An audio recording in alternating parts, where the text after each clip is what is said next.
आम जनता और मानवता के खिलाफ अपराध। ठीक है। नाजीवादी पर आम लोगों की प्रतिक्रिया क्या रही? ठीक है, देखते हैं। बहुत सारे लोग नाजी शब्दाडंबर और धुआंधार प्रचार का शिकार हो गए। वे दुनिया को नाजी नज़रों से देखने लगे और अपनी भावनाओं को नाजी शब्दावली में ही व्यक्त करने लगे। किसी यहूदी से आमना सामना हो जाने पर उन्हें अपने भीतर गहरी नफरत और गुस्से का एहसास होता था। उन्होंने न केवल यहूदियों के घरों के बाहर निशान लगाए, बल्कि जिन पड़ोसियों पर सकता उनके बारे में पुलिस को भी सूचित कर दिया। उन्हें पक्का विश्वास था कि नाजीवादी देश को तरक्की के रास्ते पर लेकर जाएगा। यह व्यवस्था सबका कल्याण करेगी। आम जनता और मानवता के खिलाफ अपराध। नाजीवाद पर आम लोगों की प्रतिक्रिया क्या रही?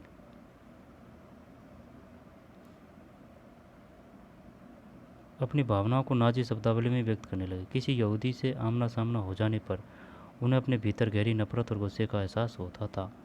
उन्होंने न केवल यहूदियों के घरों के बाहर निशान लगाए, बल्कि जिन पड़ोसियों पर शक था उनके बारे में पुलिस को सूचित कर दिया।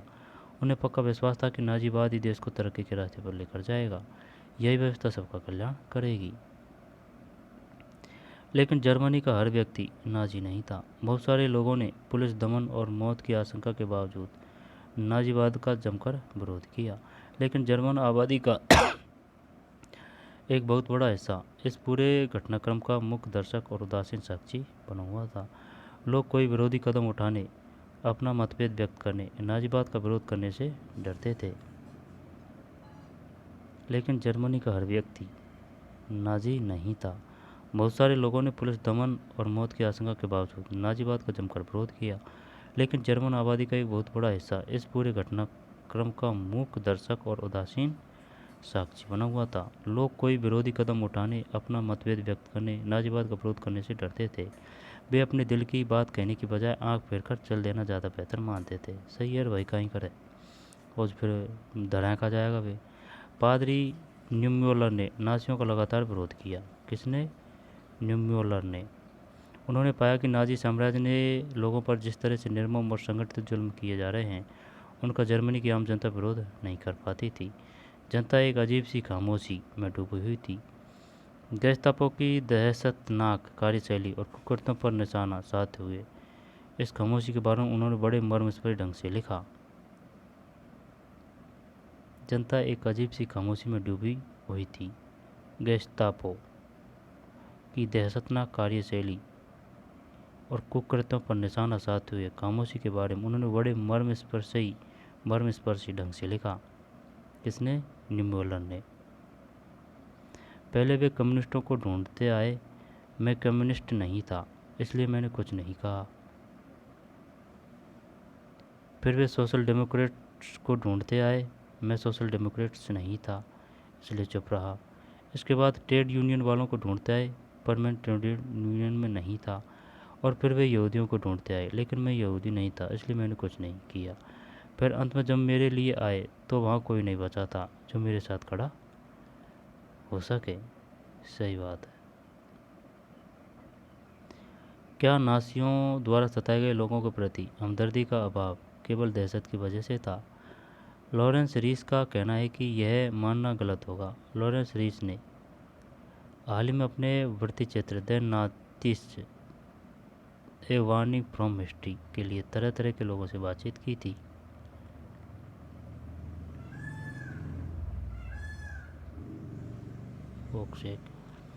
क्या नाजियों द्वारा सताए गए लोगों के प्रति हमदर्दी का अभाव केवल दहशत की वजह से था? लॉरेंस रीस का कहना है कि यह मानना गलत होगा। लॉरेंस रीस ने हाल ही में अपने वृत्तचित्र the Nazis a warning from history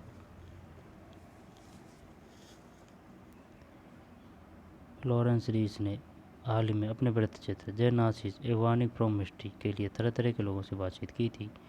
इसी सिलसिले में उन्होंने एना एक मिनट दोबारा से हैं। क्या नाजियों द्वारा सताए गए लोगों के प्रति हमदर्दी का अभाव केवल दहशत की वजह से था? लॉरेंस रीस का कहना है कि यह मानना गलत होगा। लॉरेंस रीस ने हाल ही में अपने वृत्तचित्र the Nazis A warning from history के लिए तरह तरह के लोगों से बातचीत की थी। इसी सिलसिले में उन्होंने एना कोस से भी बात की, जो 1930 के दशक में किशोर थी और अब दादी बन चुकी है। एना ने रीस से कहा,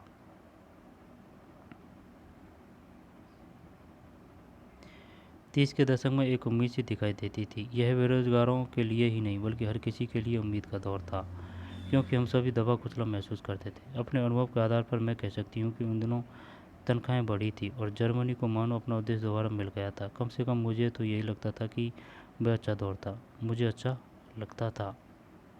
तेरी की ऐना कौर से ने यह क्यों कहा? कम से कम मुझे तो यही लगता था। आप उनकी राय को किस तरह देखते हैं? उसका फ़ायदा हुआ होगा भाई, ठीक है ना। वो नाजी होगी। नाजी जर्मनी में यहूदी क्या महसूस करते थे, यह एक बिल्कुल अलग कहानी है। शार्लेट वेराटे ने अपनी डायरी में लोगों के सपनों को चोरी छिपे दर्ज किया था। बाद में उन्होंने अपनी इस डायरी को पुस्तक के रूप में प्रकाशित किया। पढ़ने वालों को झकझोर कर रखने वाली इस किताब का नाम third Raika of dreams Charlotte ने इस किताब में बताया कि एक समय के बाद किस तरह खुद यहूदी अपने बारे में नाजियों द्वारा फैलाई जा रही रूढ़ छवियों पर यकीन करने लगे थे। अपने सपनों में उन्हें भी अपनी नाक आगे से मुड़ी हुई, बाल व आंखें काली और यहूदी जैसी शक्ल सूरत व चाल ढाल दिखने लगी थी। नाजी प्रेम में यहूदियों की जो छवियां तस्वीर छपती थी, वे दिन रात यहूदियों का पीछा कर रही थी। ये छवियां सपनों में भी उनका पीछा नहीं छोड़ती थी। बहुत सारे यहूदी गैस चैम्बर में पहुंचने से पहले ही दम तोड़ गए।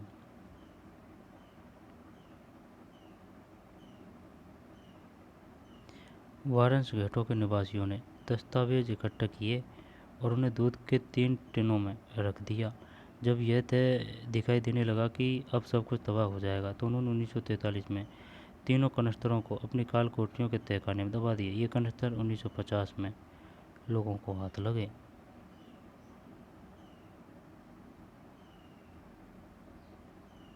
महाध्वंस होलोकास्ट के बारे में जानकारियाँ।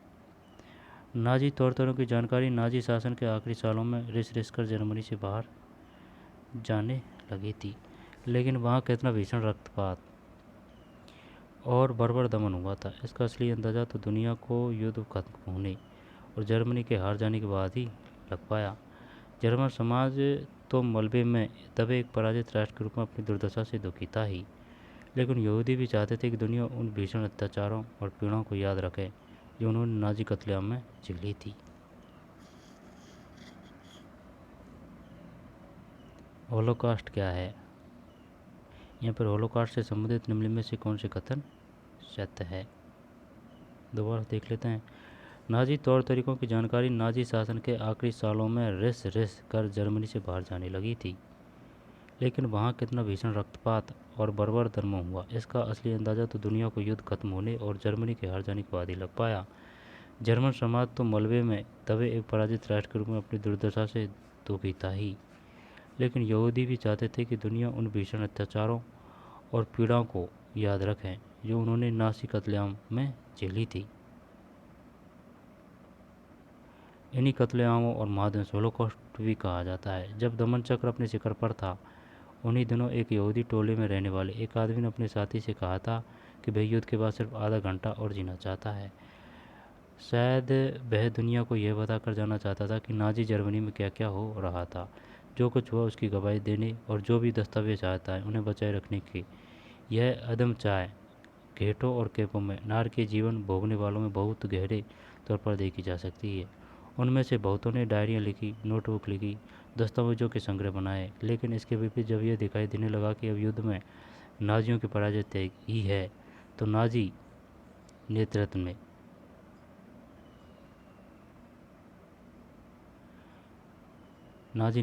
दफ्तरों में मौजूद तमाम सबूतों को नष्ट करने के लिए अपने कर्मचारियों को पेट्रोल बांटना शुरू कर दिया। एक मिनट। उनमें से बहुतों ने डायरियाँ लिखी,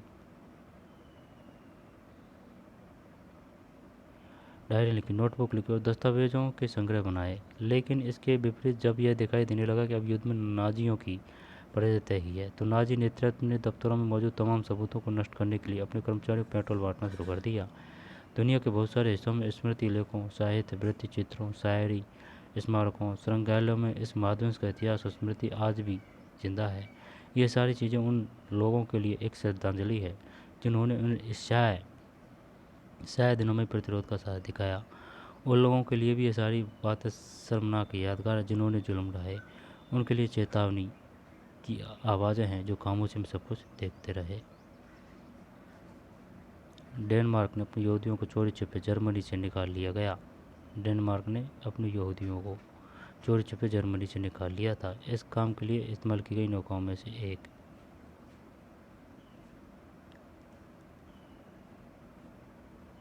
अच्छा,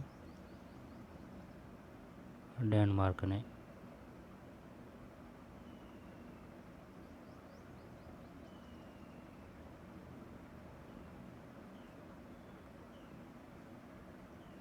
गांधी जी ने हिटलर को लिखा।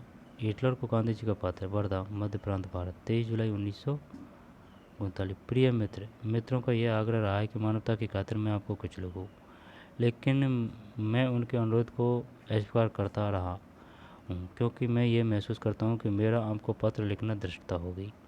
लेकिन मुझे ऐसा लगता है कि इस मामले में मुझे हिसाब किताब करके नहीं चलना चाहिए, और मुझे आपसे अपील करनी ही चाहिए, चाहे वह जिस लायक हो। यह बात बिल्कुल स्पष्ट है कि आज संसार में आप ही एक ऐसे व्यक्ति हैं जो इस युद्ध को रोक सकते हैं, जो मानव जाति को बर्बर अवस्था में पहुंचा सकता है। क्या आपको किसी उद्देश्य के लिए इतना बड़ा मूल्य चुकाना चाहिए, फिर चाहे वह उद्देश्य आपकी दृष्टि में कितना ही महान क्यों न हो? क्या आप एक ऐसे व्यक्ति की अपील पर ध्यान देंगे जिनने सोच विचार कर युद्ध के तरीके का त्याग कर दिया, और इसमें उसे काफ़ी सफलता भी मिली? जो भी हो, मैं ये मान लेता हूँ कि यदि मैंने आपको पत्र लिखकर कोई भूल की हो तो इसके लिए आप मुझे क्षमा कर देंगे। मैं हूँ आपका सच्चा मित्र, मोहनचंद करमचंद गांधी। संपूर्ण गांधी बैडे में खंड से प्रकाशन विभाग, सूचना एवं प्रसारण मंत्रालय, भारत सरकार। हिटलर को गांधी जी का पत्र। वर्धा, 24 दिसंबर 1940। 23 जुलाई है ना, और ये 24 जुलाई, ये नहीं, ये दिसंबर का है 1940, ये 39 का है। हमें अहिंसा अहिंसा के रूप में एक ऐसी शक्ति प्राप्त हो गई है जिसे यदि संगठित कर लिया जाए तो वह संसार भर के सभी प्रबलतम हिंसात्मक शक्तियों की गठजोड़ का मुकाबला कर सकती है। जैसा कि मैंने कहा, अहिंसात्मक तरीके में पराजय नाम की कोई चीज़ है ही नहीं। यह तरीका तो बिना मारे या चोट पहुंचाए करने या मरने का तरीका है। इसका इस्तेमाल करने में धन की लगभग कोई ज़रूरत नहीं है, और इस विनाश शास्त्र की तो नहीं ही जिससे आपने पूर्णता के चरम बिंदु पर पहुंचा दिया। मुझे ये देखकर आश्चर्य होता है कि आप यह भी नहीं देख पाते कि विनाशकारी यंत्रों पर किसी का एकाधिकार नहीं है। अगर ब्रिटिश लोग नहीं तो कोई और देश निश्चय ही आपके तरीक़ों से ज़्यादा बेहतर तरीका ईजाद कर लेगा, और आपके ही तरीक़ों से आपको नीचा दिखाएगा। आप अपने देशवासियों के लिए कोई ऐसी विरासत नहीं छोड़ रहे हैं जिस पर उन्हें गर्व होगा। वे एक क्रूर कर्म की चर्चा करने में गर्व अनुभव नहीं करेंगे, फिर भी भले ही वह कृत्य कितनी ही निपुणतापूर्वक नियोजित क्यों न किया गया हो। अतः मैं मानवता के नाम पर आपसे युद्ध रोकने की अपील करता हूँ। क्रियाकलाप। एक पन्ने में जर्मनी का इतिहास लिखें। नाजी जर्मनी के एक स्कूली बच्चे की नज़र से। यातना गृह में जिंदा बच निकले एक यहूदी की नज़र से। नाजी जर्मनी के एक स्कूली बच्चे की नज़र से, नाजी जर्मनी के, है ना, और यातना गृह से जिंदा बच निकले एक यहूदी की नज़र से, नाजी शासन के राजनीतिक विरोधी की नज़र से। कल्पना कीजिए कि आप हेलमुट हैं। स्कूल में आपके बहुत सारे यहूदी दोस्त हैं। आपका मानना है कि यहूदी खराब नहीं होते। ऐसे में आप अपने पिता से क्या कहेंगे? इस बारे में पैराग्राफ लिखें। प्रश्न। वायुमंडल गणराज्य के सामने क्या समस्याएं थी? इस बारे में चर्चा कीजिए कि 1930 तक आते आते जर्मनी में नाजीवाद को लोकप्रियता क्यों मिलने लगी। इस बारे में चर्चा कीजिए कि 1930 तक आते आते जर्मनी में नाजीवाद को लोकप्रियता क्यों मिलने लगी। नाजी सोच के खास पहलू कौन से थे? नाजियों का प्रोपोगेंडा यहूदियों के खिलाफ नफरत पैदा करने में इतना असरदार कैसे रहा?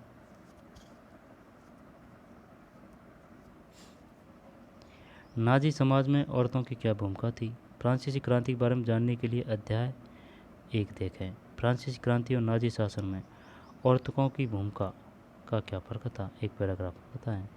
नाजियों ने जनता पर पूरा नियंत्रण हासिल करने के लिए कौन कौन से तरीके अपनाए?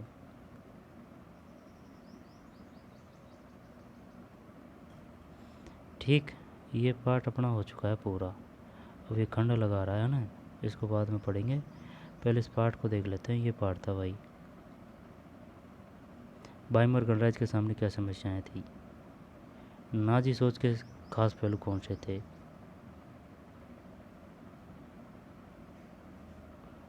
ये पार्ट था भाई। होलोकॉस्ट क्या है? आम जनता और मानवता के खिलाफ अपराध। सन देख लेते हैं। 1 अगस्त 1914 पहला विश्व युद्ध। 9 नवंबर 1918 जर्मनी ने घुटने टेक दिए, युद्ध समाप्त। फिर 9 नवंबर 1918 को वाइमर गणराज्य की स्थापना का ऐलान। 28 जून 1919 को वर्साई की संधि, 28 जून। फिर 30 जनवरी 1933 को हिटलर जर्मनी का चांसलर बनता है।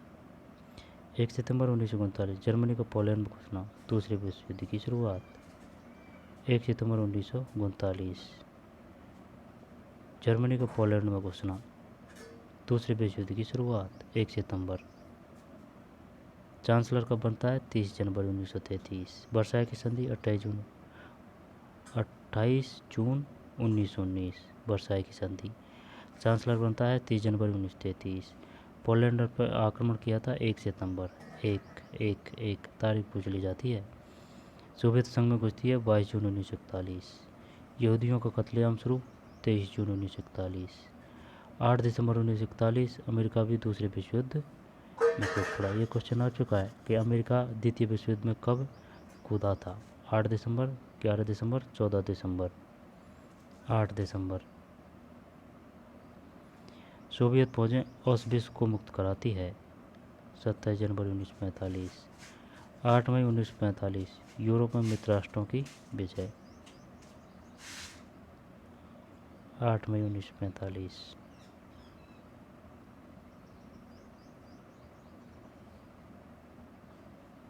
22 जून, 23 जून।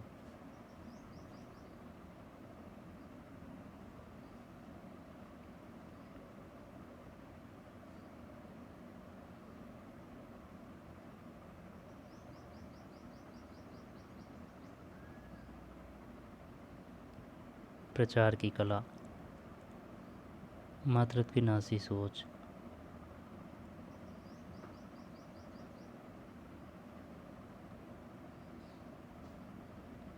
नासी जर्मनी में युवाओं की स्थिति।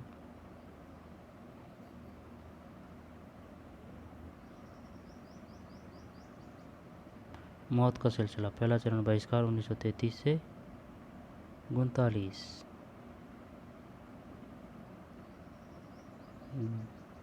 दड़वाबंदी 1940 से 44।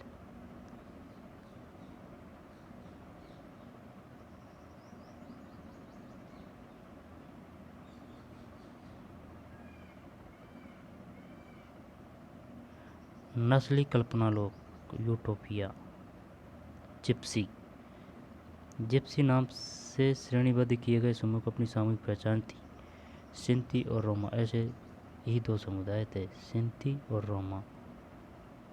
सूदखोर, बहुत ज़्यादा ब्याज वसूल करने वाले महाजन। इस शब्द का प्राय गाली के रूप में प्रयोग किया जाता है। गाली के रूप में। भेंटो, किसी समुदाय को औरों से अलग थलग करके रखना।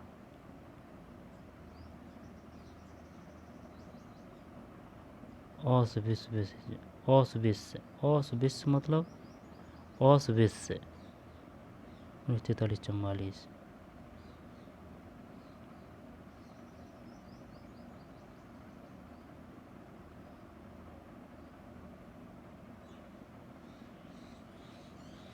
हर्बर्ट स्पेंसर ने अतिजीवता सिद्धांत यानी सर्वाइवल ऑफ द फिटेस्ट, जो सबसे योग्य है वही जिंदा बचेगा, ये विचार दिया। किसने? हर्बर्ट स्पेंसर ने।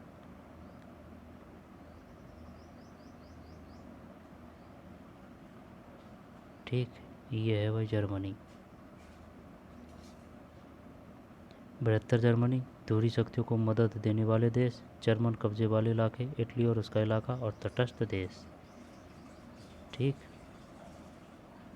तटस्थ देश, Sweden, Spain, Ireland.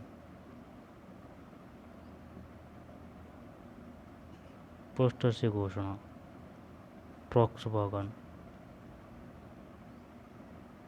Contraction camp, ऐसे स्थान जहां बिना किसी कानून प्रक्रिया के लोगों को कैद रखा जाता था।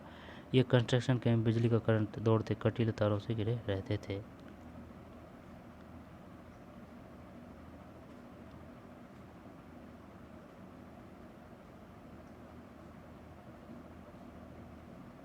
1932 में 37% वोट मिले। न्यूरम्बर्ग रैली, प्रोपोगेंडा, हिटलर का उदय।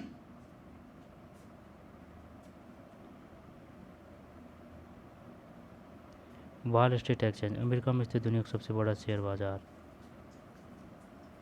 मंदी है वॉल स्ट्रीट, मंदी के साल 1924 से 1928 तक।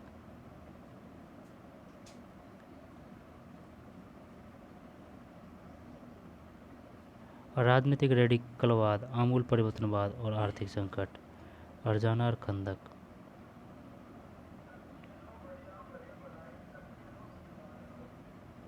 जर्मनी, वर्साई की संधि के बाद जर्मनी। इस नक्शे में आप उन इलाकों को देख सकते हैं जो संधि के बाद जर्मनी का हाथ से निकल गए। राइनलैंड, लॉरेन, बेल्जियम, बेल्जियम तो नहीं था, राइनलैंड है ना। पोसेन, उत्तरी स्विट्जरलैंड, पूर्वी प्रसा, पूर्वी प्रसाए एकीकरण हुआ था फिर जर्मनी का।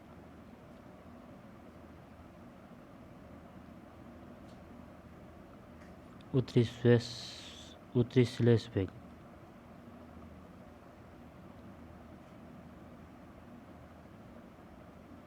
नासियोनाल के प्रारंभिक अक्षरों को लेकर बनाया गया है। नासियोनाल शब्द हिटलर की पार्टी के नाम का पहला शब्द था, इसलिए इस पार्टी के लोगों को नासी कहा जाता था।